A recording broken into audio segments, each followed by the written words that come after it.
ایک بزرگ رحمۃ اللہ علیہ فرماتے ہیں، میرا ایک گناہ گار پڑوسی تھا، نشہ کی وجہ سے اسے صبح و شام کا علم نہ ہوتا۔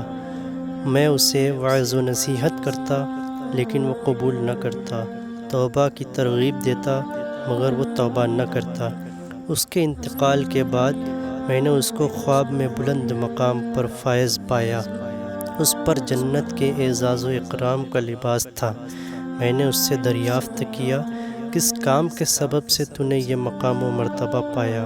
تو اس نے جواب دیا، میں ایک دن محفل ذکر میں حاضر ہوا تو میں نے ایک محدث یعنی حدیث بیان کرنے والے کو کہتے ہوئے سنا کہ جس شخص نے نبی کریم رعوف الرحیم صلی اللہ علیہ وسلم پر بلند آواز سے درود پاک پڑھا اس کے لیے جنت لازم ہوگی۔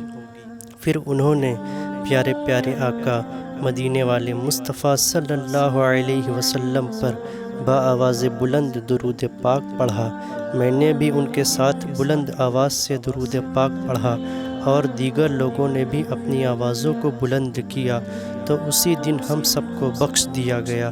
مغفرت کا میرا یہ حصہ اللہ عز و جل نے مجھے اس نعمت یعنی درود پاک پڑھنے کی برکت سے عطا کیا ہے۔